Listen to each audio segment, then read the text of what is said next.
your time this evening, Morgan. So yeah, how do you, as the S&C coach, help with our post-race recovery? Fab. Well, hopefully this little webinar can answer some of those questions and kind of paint that picture as to the decision-making process that I go through when designing the recovery protocols and sessions for those of the athletes here that I coach. So as the title suggests, obviously going to look at how we can use strength and conditioning as a tool for our recovery. So if we use or draw on kind of ultra marathons and marathon distance as the event for this webinar, we've crossed the line, so we've finished our event, and now what? Okay, so this is where you can kind of be starting to think what you would typically do if you're an athlete that I don't coach. What you would typically be looking to do within that post-race period. Okay, and you can think about that throughout the webinar. So it's not necessarily straightforward, and we are posed with some challenges. I don't want to paint it as a problem, but there are challenges that we do face, and obviously we know that physiologically and psychologically we are complex, and these are just some of the things that we face along the way. Okay, so post-event, tendons start losing collagen if you don't reload them. Okay, so collagen being the primary structural protein of the tendon, and then our tendons being that key tissue in force transmission. So they store and release elastic energy, and obviously help to produce movement effectively. Okay, so tendons start losing collagen if we don't reload them, but then on the flip side, if we reload them too early, so within a 24-hour window, research has shown that there is a net collagen loss. Okay, so there's that fine line between if we don't reload them and then if we do reload them too soon. Okay, so that's already one of the issues that we face. Okay, post-race, muscle atrophy begins at 0.5% per day of complete rest. Okay, so some athletes might see complete rest as the start of their recovery protocol, but we've got to bear in mind that muscle atrophy begins very soon after when we're in that period of complete rest. Okay, so we've also got access to cold ice baths or anti-inflammatory drugs as well, and these might be more kind of fads or things that we see on social media as advantageous in that post event period, but in actual fact they actually blunt the very adaptations that we want. Okay, so that inflammatory response. Okay, and I'm gonna talk about that later and how we can use that response positively. Inactivity shifts your nervous system towards more pain. Okay, so our pain modulation isn't as efficient, and we're more likely then to be limited by pain in other aspects of our performance. So when we need to kind of push ourselves through that pain barrier, we might not be able to modulate that pain as efficiently if we're not remaining active during that recovery period. Okay, so that's just a bit of a summary on some of the issues that we face when looking at developing a recovery protocol. Right, next, Tim, thank you. So what is actually happening? Okay, and I want to reiterate that recovery isn't one timeline, it's many. Okay, our as humans, we are complex.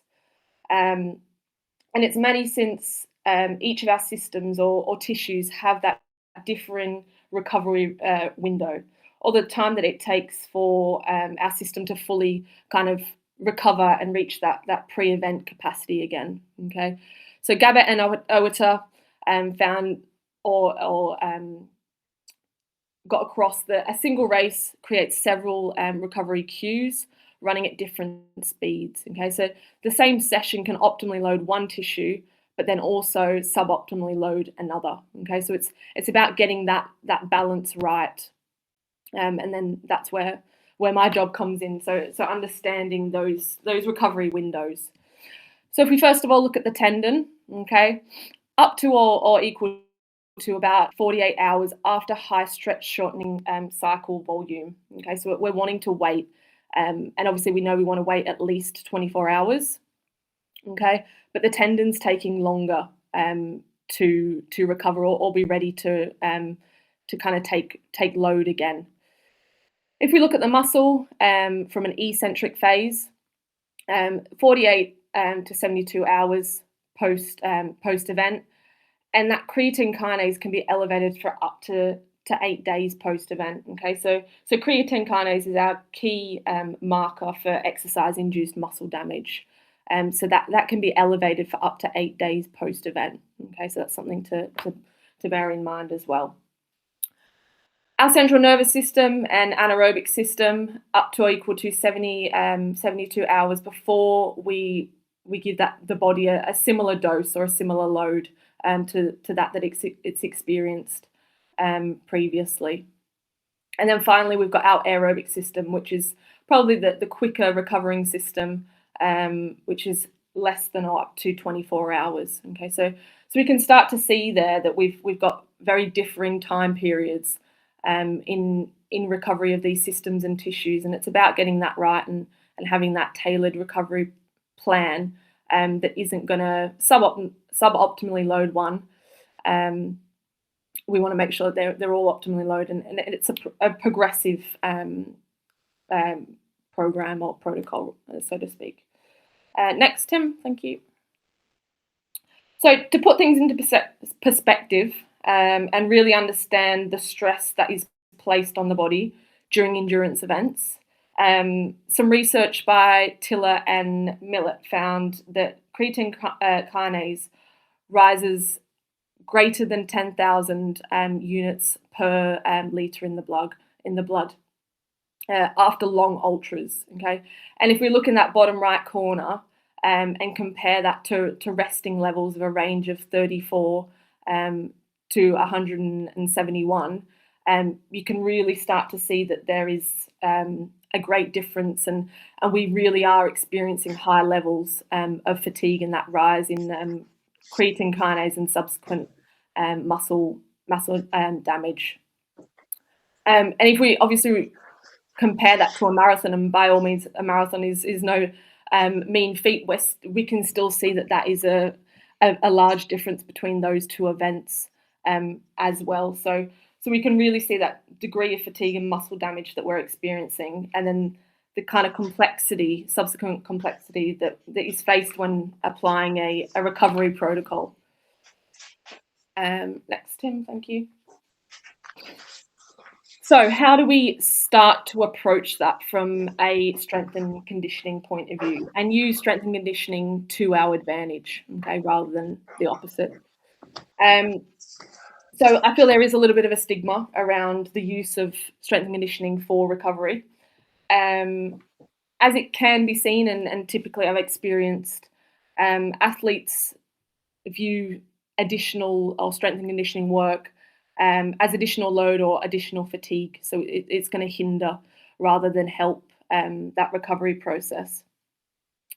But if we use the science and our knowledge around these system and tissue recovery windows, research has been able to show that strength and conditioning and certain techniques and training methods is very much productive for recovery as opposed to counterproductive. And this can be from both a physical and a psychological point of view. And this is obviously in comparison to total rest.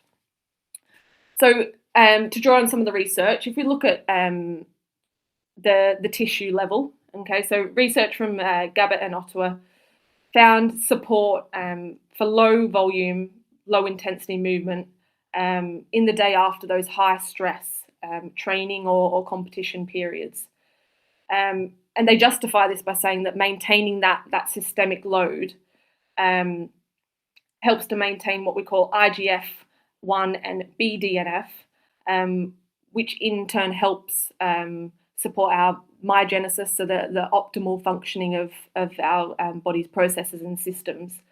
and then also contributes to blunting protein degradation. So we see the muscle shifting more towards muscle maintenance and growth rather than that breakdown, which is ultimately what we don't want to see. So we don't want that muscle breakdown after event. And whilst we can appreciate that there's muscle damage, we want to encourage that protein synthesis. And this research has shown that low intensity, low volume sessions or movement does in fact help to maintain that. Okay, so that's obviously a positive effect that we have on there. When we look at the pain aspect, okay, a single bout of moderate exercise produces what we call exercise-induced hyperanalgesia. So it has an analgesic effect, whereby there's an acute period of pain relief after doing that single bout of moderate exercise. So we're seeing more of a psychological, that perception of recovery might be enhanced, but then we're also feeling that analgesic effect where we're seeing or feeling pain relief through the muscles. And it also helps to kind of athletes to understand that movement is safe and the tissues and the muscles can in fact tolerate that load post-event, rather than reverting to that sedentary kind of total rest. And then if we look at the aspect of fitness, so it's all about protecting what we've built, and this bout of low intensity movement very mumuch helps to limit that detraining aspect, because obviously, as we know, and I mentioned earlier, with atrophy beginning at 0.5% per day of complete rest, this is very much something that we want to prevent, and then it's a matter of over time building back into that routine of 2 weekly strength sessions and incorporating the aspects of plyometrics and ballistics very much gradually. Okay, so there we can kind of see that that low intensity volume, low intensity physical activity can be both a psychological and a physical benefit, which is good. Sorry, I've just had a little drink. I've had a bit of a cold this week, so anyway. In terms of looking at how we now load the tendon, okay, so specific to the tendon, and this is where things need to be specific, as there is a very much a fine line. As we know, that the tendon is a complex structure, and it does require careful consideration when introducing strength and conditioning as a recovery modality. Okay, and as the heading says, that magnitude of loading can either build or break the tendon. Okay. So if we have a bit of a think about how we introduce load and at what magnitude, research by Wang illustrated that an increase in 4% of anabolic strain resulted in an increase in collagen synthesis and a decrease in anti-inflammatory markers, which obviously is a positive response to load. So an increase in collagen synthesis, we're not getting breakdown or remodeling of the tendon, and we're able to kind of that force and integrity of the tendon is maintained. So that's obviously a positive.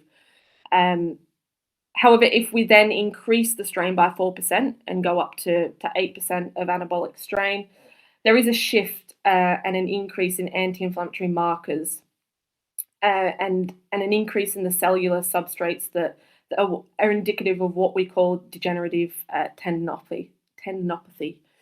And this is a progressive structural breakdown, yet it's more of a chronic process.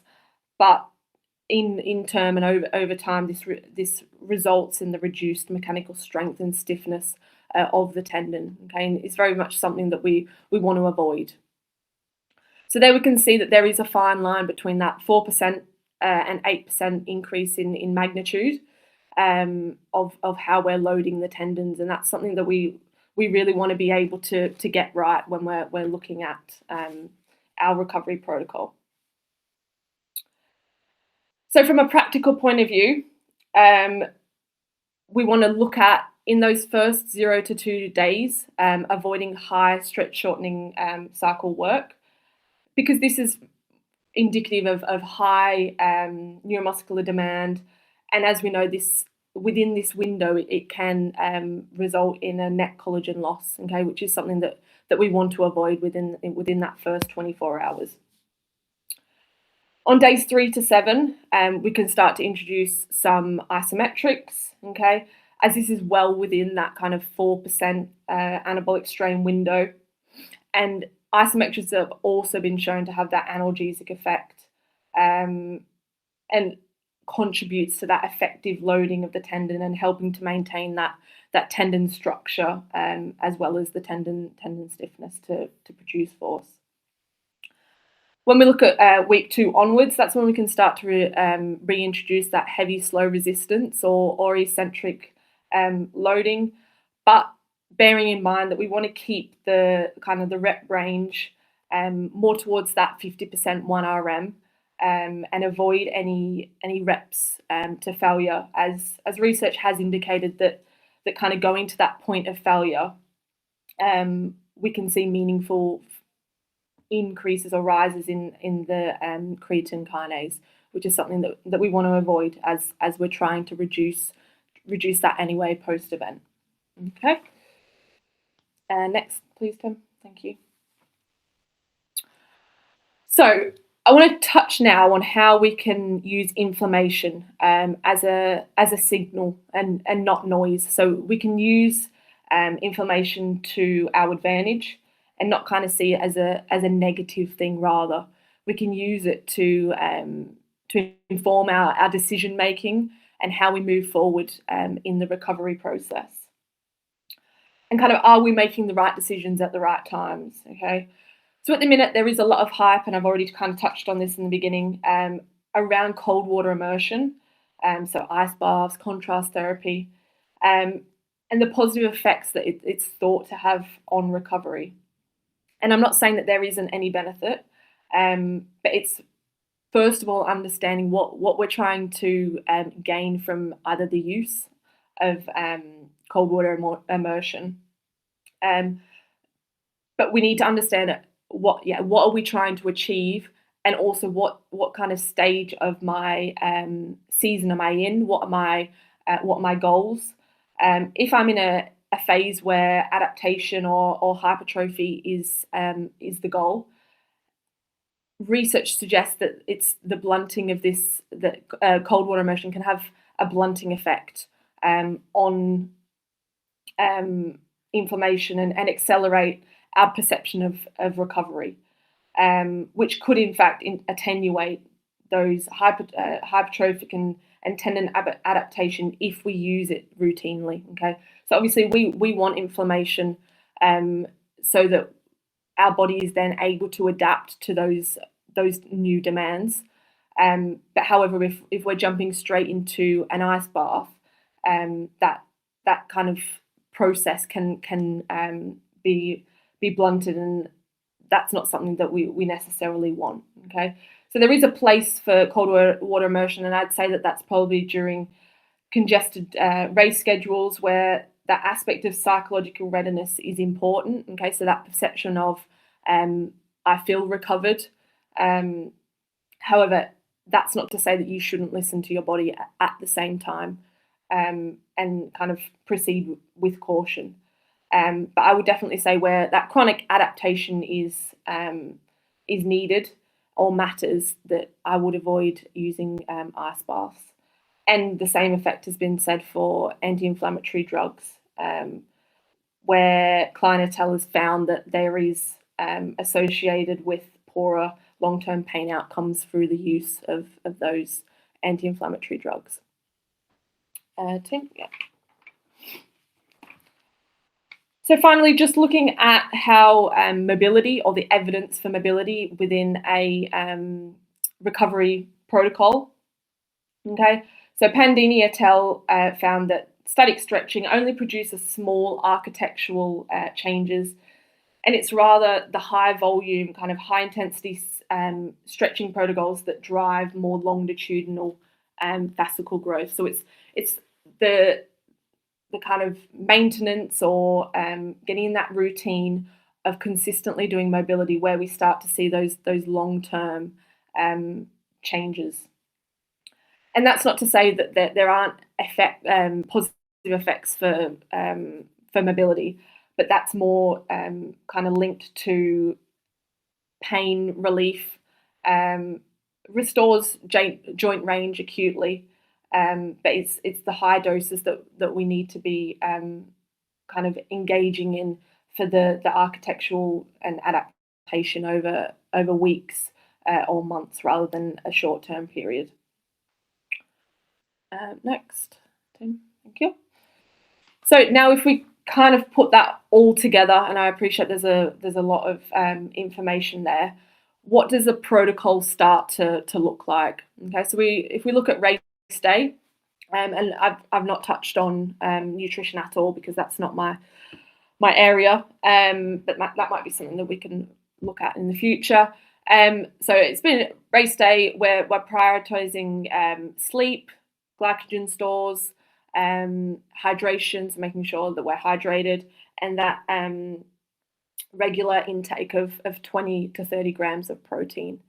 Then we're moving on to days 1 and 2. Okay, so we've had our race day, we've had our event, and now we're in that post-event phase. Okay, so this is where we can start to incorporate that easy aerobic work and some mobility, and then isometrics if we are pain-free. Okay, so in terms of aerobic work, we'd be looking at trying to keep off the feet. So a bike is always a good option for that, because remembering we're not wanting to kind of load the tendons during this phase as of yet. Okay, so making sure that that's very easy work, and we can use that mobility work as well to help as a bit of a way to modulate our pain and have that acute kind of relief from pain as well.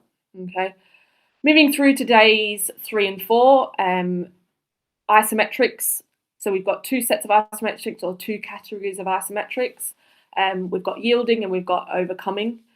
So our yielding is barely kind of just holding positions. We can add weight to these positions, as some of you may know. But we can start to look at our overcoming isometrics during this phase as well, where we're starting to put more force through those key joints and key muscles. Still focusing on non-failure lifts. Okay, so we don't want to increase those levels of muscle marker damage. So making sure that we're staying within that 50% range of 1 RM. Moving on to days 5 to 7, we can start to introduce heavy, slow resistance, still to non-failure, and then we can start to look at zone 2 aerobic work. So this could be introducing to more on feet or light jogging, but still trying to keep that heart rate low to limit that additional fatigue and allow those systems to continue to recover. Week 2, this is when we can start to resume that kind of routine where we're looking at 2 times weekly lower limb strength and increasing our plyometric exposure. So loading the stretch shortening cycles, the tendons, and making sure that they're still functioning optimally, or it's that gradual exposure that we're giving them. And then week 3, progress on load, and then make sure that we're revisiting value proximity once we know the creatine kinase is normalized. And whilst obviously we can't test that physically, it's a matter of knowing that those levels can stay elevated up to 8 days. And I will caveat this by saying, obviously, this is very like a rough plan. Everyone is going to be different. But this is kind of more of a framework that you can use, and I suppose it's making sure that we're listening to our body and making those decisions based off how we feel and the pain that we are still experiencing or not. So that's all I would say on using this as a protocol as well. Okay, next. So some key takeaways. So 3 things. Loading is the treatment. Okay, so I don't want us to shy away from loading the joints, the muscles, the tendons. Okay, but it's all about knowing when we should be doing that and remembering those windows that I illustrated earlier. Okay, so the tendons, mood, sleep, and pain modulation all respond to structured load, not rest. Okay, manage the magnitude.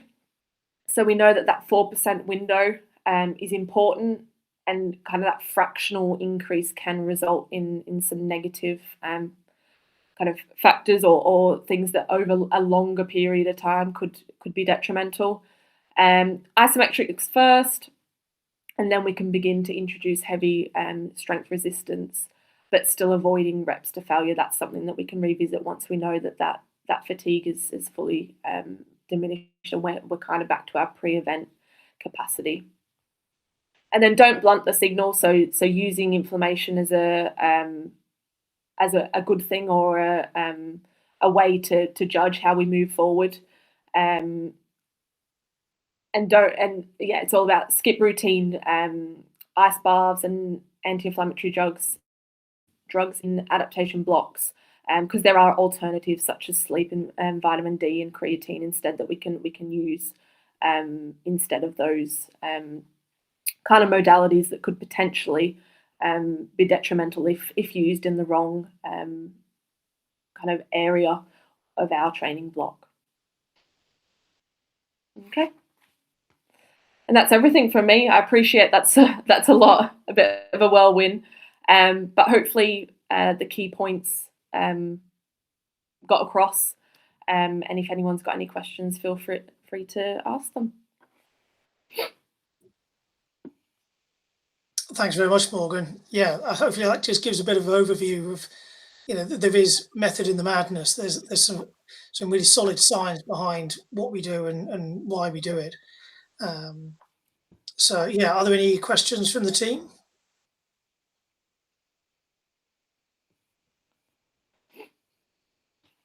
We got Zach on the call, who's literally just done an ultra marathon, so he's wow. right in the middle of this. And then we got Josh and myself. Well, Josh is going to beat me at UTS in a couple of weeks' time. Maybe. Oh yeah, that's coming up.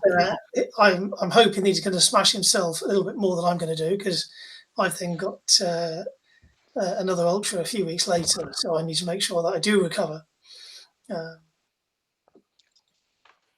So Zach said, can you give an example of what 4% loading, BS 8% loading looks like?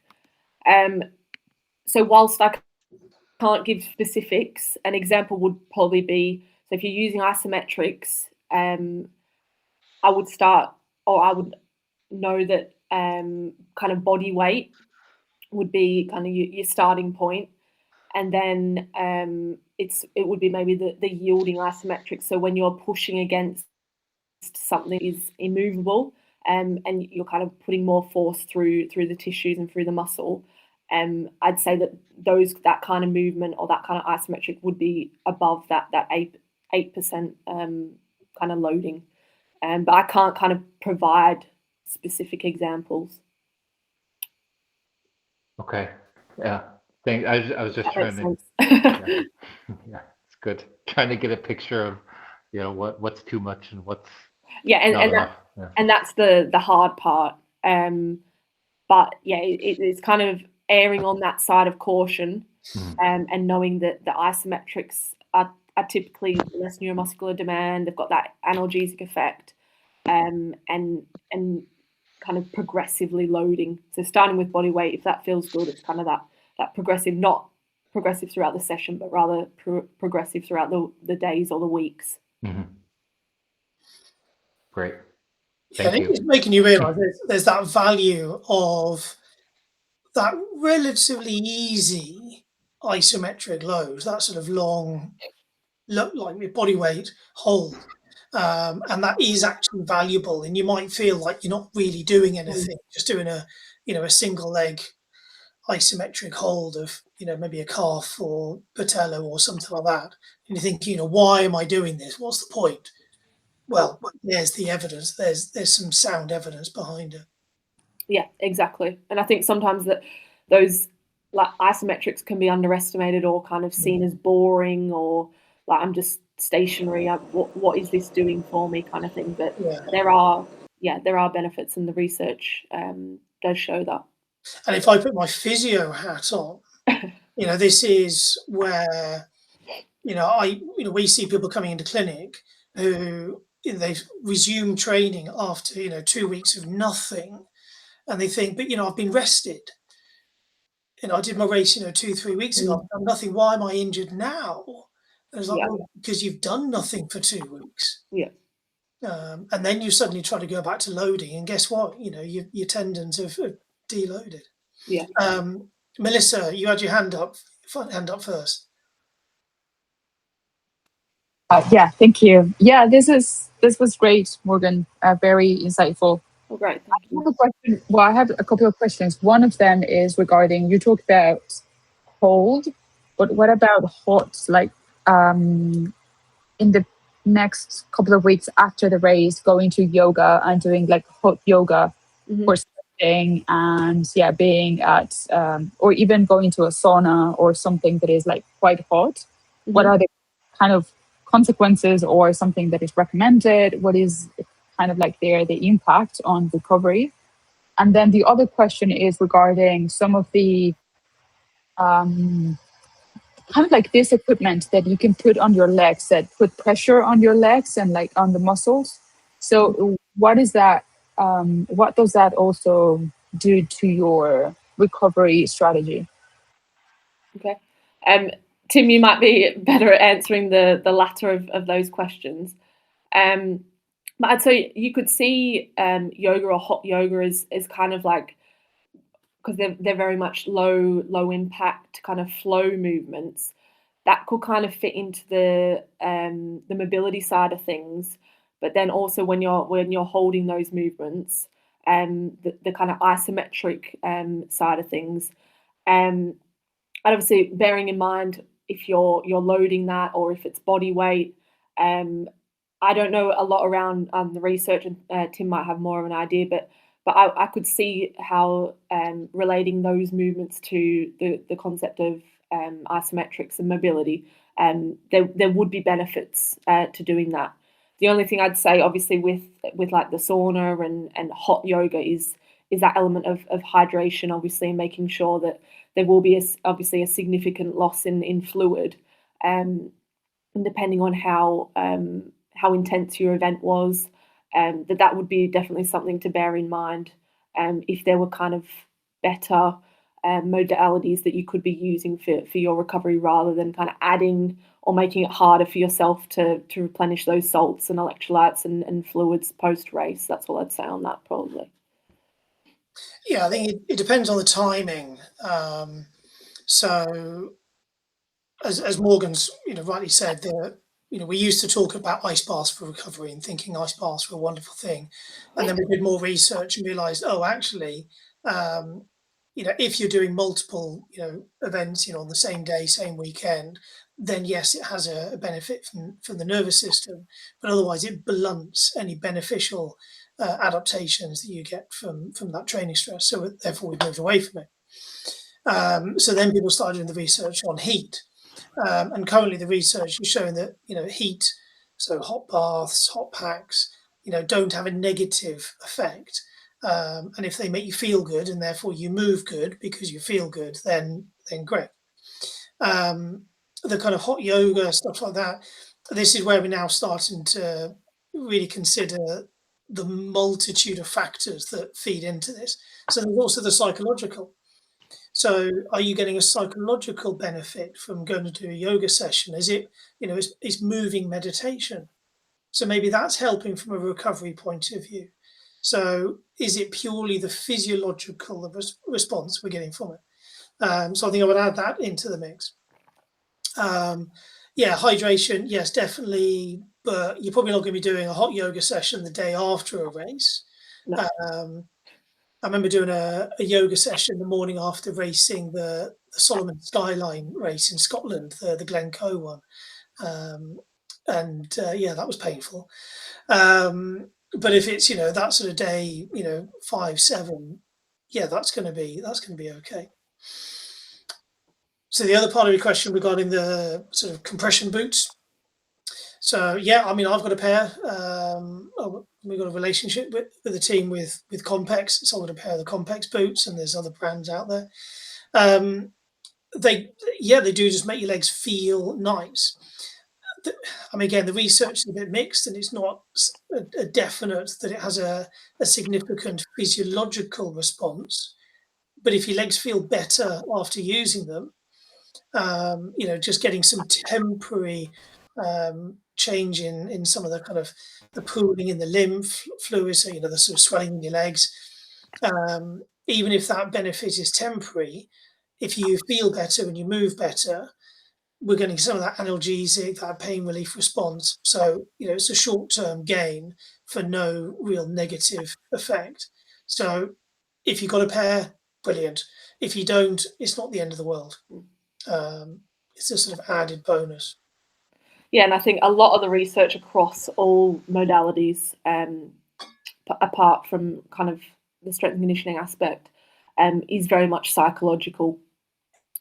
So as Tim said, if it makes you feel better and your perception of recovery is better for it, by all means use it.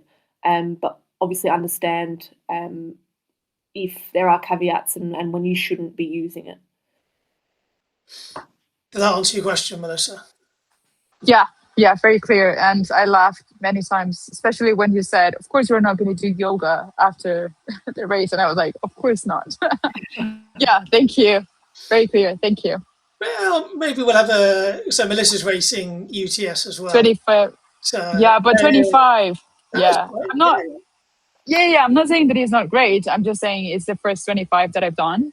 Well, that's not true. In the recce, I did 25 as well. But anyway, yes, I felt it and I know how it feels. And well, maybe we're going to get a team yoga session going in the fields. That would be great. Yeah. Get a hot tent. Absolutely. Exactly. Well, if the weather stays like this, it's going to be a hot year again, isn't it? So, yeah. Jeez. Dina, you've had your hand up. What's your question, Dina? Can you hear me? Okay. Yeah, we can. Hey, how you doing? Hi. I just want to follow up on the cold water or cold plunges, but I want to mix travel in. I want to say geographically, I'm probably a little more spread out than you are over there. So most of my races are fairly decently long flights to get there. And several times I've left the night of the race to head back home. I have been doing, either if I find a place that has a cold plunge or I walk into the coldest river I can find before traveling. Is that terribly detrimental? Is there something else I should be doing? Because I tend to swell a lot if I'm sitting right after I race. So I'm just I'm trying to rethink, is there a better way to reduce the inflammation so I don't feel like I can barely move a few days after because everything's swollen? I suppose that comes back down to if it makes you feel better doing it, by all means do it. And if it kind of is during the heavy periods of race congestion, that would be the ideal kind of time to use it when you're not worried about kind of driving adaptation. I suppose you could use that like a mobility routine or try and focus on more of some flow movements prior to flying, because that will obviously help with your circulation and your blood flow. But in terms of specifically before a flight, I'm not. I wouldn't be 100% sure or suggest something Tim might have. Well, it comes down to why are we doing it. so what are the benefits of, and there are benefits of doing a cold plunge and doing cold exposure. And one of those is the kind of neurological. So you will get some pain relief. Mm-hmm. So if you need to, walk through an airport, pulling your suitcase and, things like that, you don't want to be in a huge amount of pain. So getting some short-term pain relief is going to be beneficial. It's just acknowledging that you're going to blunt some of the recovery adaptations. Okay. So it's a trade-off, and it's not going to be again, it comes down, we're talking about sort of the 1%ers here. So it's not a very bad thing to do, but at the same time, it's not a very good thing to do. So yeah, don't lose sleep over it is the kind of short answer. If it makes you feel good, if it's going to reduce some of the pain of the travel, you will get some, because of the cold, you'll get some vasoconstriction. So the muscles around the blood vessels close to the skin will contract and squeeze to limit the blood flow to the skin. And part of that will then help squeeze some of that sort of fluid that's sitting in that tissue space, back into your central system through the lymphatic system. So some of that initial swelling that you mentioned, after racing, and then of course you go and you sit still and your legs will swell up. So what I definitely say is a probably more important thing is, getting your compression socks on, getting your compression leggings on.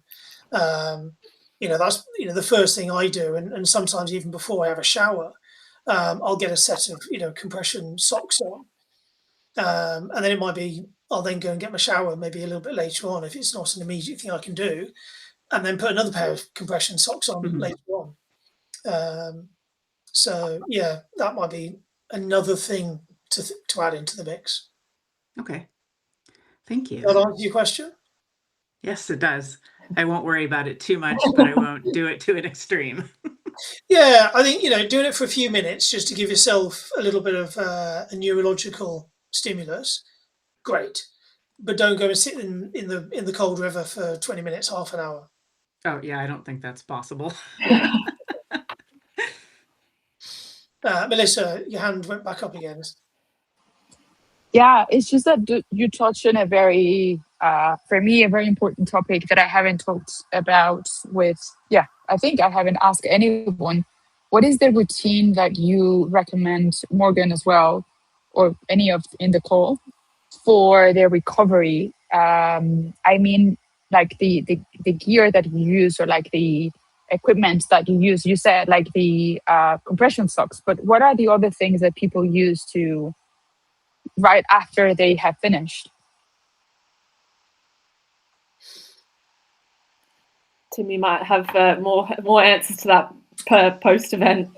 Yeah, I mean, I'll throw it out to the team on the call today. So, guys, what are you using?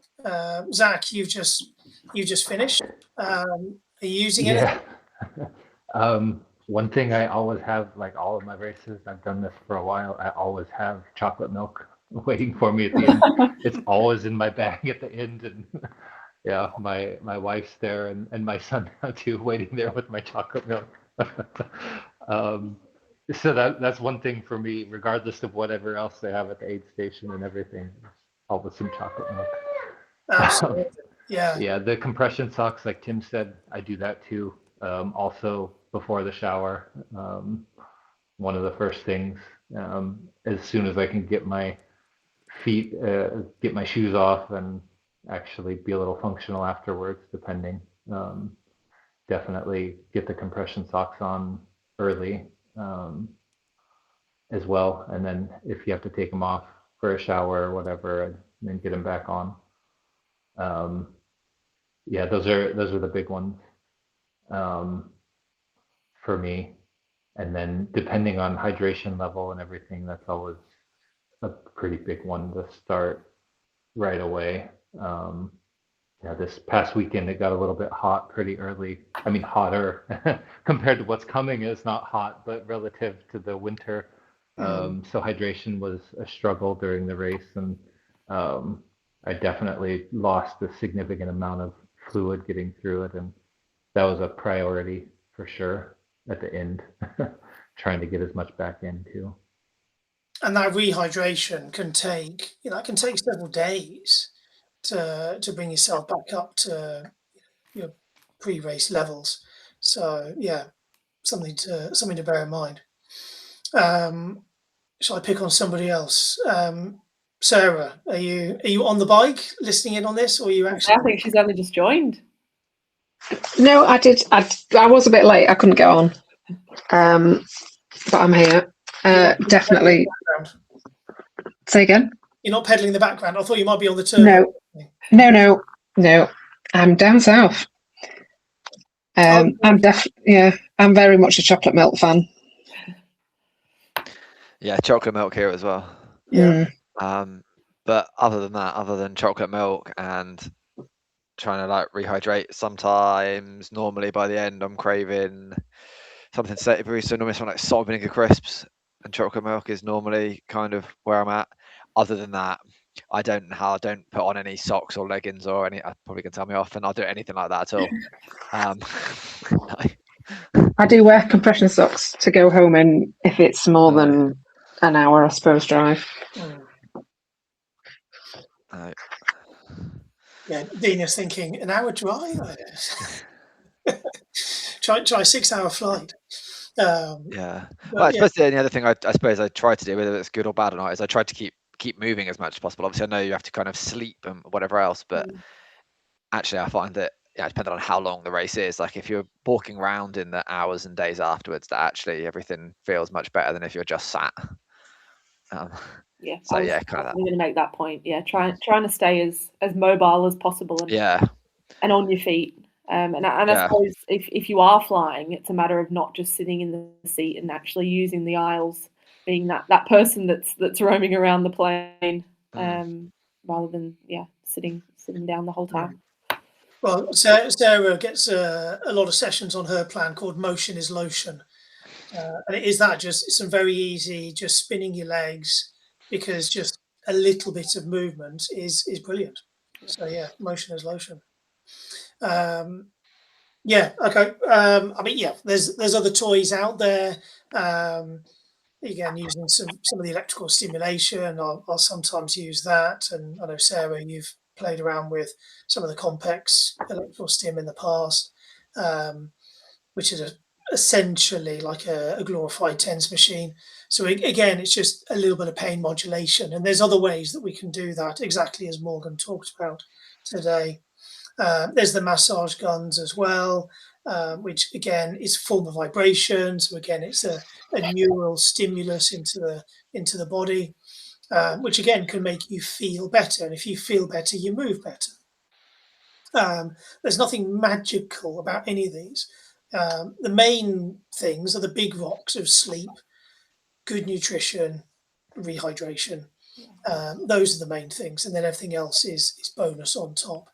And then it's about how do we then, as exactly as Morgan's talks about today, is then reintroduce that loading as quickly as possible so that we don't lose anything along the way. Any other questions from the team?